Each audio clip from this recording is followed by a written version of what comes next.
Hi friends, அடடா பொறுங்க டிஎன்பிஎஸ்சியில் time முக்கியம், இப்போது பொறுமை முக்கியம்.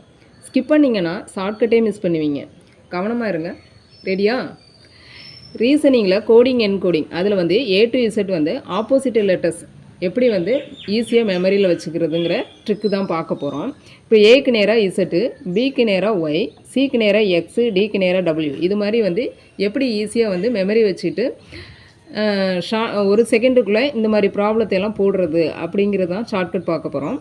பாருங்கள், ஏ டு இசட் அப்படிங்கிறத டிஎன்பிசி எக்ஸாமுக்கு ஏ டு இசட் தெரியணும். அப்போது ஏ இங்கே இருக்குது, இசட். அடுத்தது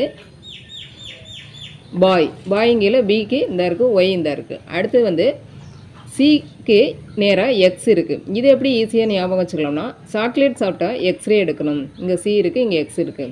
அடுத்தது டிக்கு நேராக டபிள்யூ அப்படிங்கிறத டாக்டர்கிட்ட போனால் வாட்டர் குடிக்க சொல்லுவார். இங்கே டி இருக்குது, இங்கே டபிள்யூ.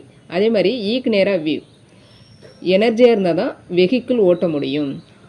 எஃப்யூ, ஃபிஷ் வந்து அண்டர் வாட்டரில் தான் இருக்கும். ஜிடி, கோட்டு வந்து ட்ரீயை சாப்பிடும். HS, higher secondary. அடுத்தது IR, Indian railway. JQ, joker queen. KP, கிச்சனில் தான் பிளேட் இருக்கும். எல்ஓ, லைன் டேட்ஸ் வாங்கினேன்னா ஆரஞ்சும் வாங்குவேன். எம்என், மார்னிங் இருந்தால் நைட்டுன்னு ஒன்று இருக்கும். ஓகே ஃப்ரெண்ட்ஸ், நம்ம வந்து இதே மாதிரி ஏக்கு 1, பிக்கு 2 இந்த மாதிரி வந்து நம்பர் சீரீஸுக்கும் ஷார்ட்கட் வேணுமா அப்படிங்கிறத கமெண்ட் பண்ணுங்கள்.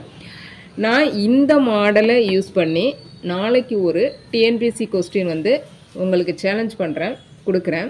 நீங்கள் வந்து ஒரு செகண்டுக்குள்ளே கண்டிப்பாக உங்களால் முடிக்க முடியும். ஓகே, நம்மளுடைய வீடியோஸ் எல்லாம் பிடிச்சிருந்துச்சுன்னா லைக் பண்ணுங்கள். நன்றி. நெக்ஸ்ட் வீடியோவில் பார்க்கலாம்.